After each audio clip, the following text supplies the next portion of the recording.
नमस्कार, एक न्यूज़ 24 देख रहे हैं आप और मैं हूं आपके साथ तान्या सिंह। केंद्रीय मंत्री चिराग पासवान ने मंगलवार को एक राष्ट्र एक चुनाव विधेयक को असंवैधानिक कहने के लिए विपक्ष की कड़ी आलोचना की है। उन्होंने विपक्ष पर गलत बयानबाजी करने का आरोप लगाते हुए कहा कि यह विधेयक असंवैधानिक और संघवाद के खिलाफ कैसे है, क्योंकि विपक्ष के किसी सदस्य को यह स्पष्ट करना चाहिए कि यह संघवाद के खिलाफ कैसे है। विपक्ष झूठ फैलाने में माहिर है और गलत धारणाएं बनाना चाहता है। उन्हें तथ्यों के आधार पर बोलना चाहिए। वहीं चिराग पासवान ने विपक्ष के उस दावे पर भी सवाल उठाया जिसमें कहा गया कि यह विधेयक क्षेत्रीय दलों के अस्तित्व को खतरे में डाल देगा। उन्होंने कहा कि क्या इतने सारे क्षेत्रीय दल इस विधेयक का समर्थन नहीं कर रहे हैं?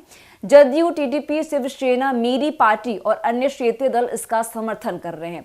टीडीपी नेता और केंद्र मंत्री डॉक्टर पेमासनी चंद्रशेखर ने विधेयक का समर्थन करते हुए इसे चुनाव खर्च में कमी और प्रक्रिया को सुव्यवस्थित करने वाला बताया।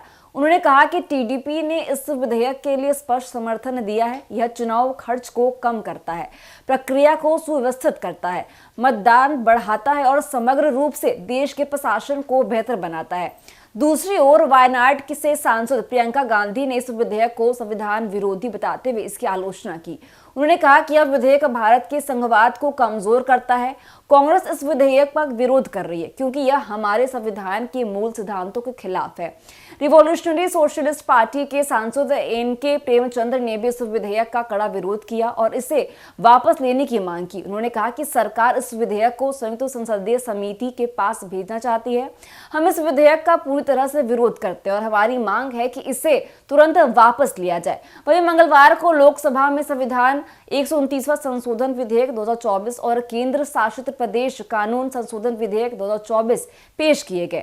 इन विधेयकों में लोकसभा और राज्य विधानसभाओं के लिए एक साथ चुनाव कराने का प्रस्ताव रखा गया है। लोकसभा अध्यक्ष द्वारा मतदान के नतीजों की घोषणा की गई है, जिनमें से 259 सदस्यों ने विधेयक के पक्ष में और 196 ने विपक्ष में मत दिया। इसके बाद कानून मंत्री अर्जुन राम मेघवाल ने विधेयक को औपचारिक रूप से प्रस्तुत किया।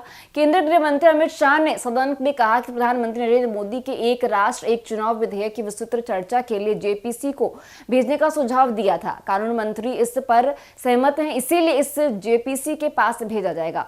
इसके अलावा केंद्र सरकार ने केंद्र शासित प्रदेश सरकार अधिनियम 1963, राष्ट्रीय राजधानी क्षेत्र दिल्ली सरकार अधिनियम 1991 और जम्मू कश्मीर पुनर्गठन अधिनियम और 2019 में संशोधन के लिए एक विधेयक भी पेश किया।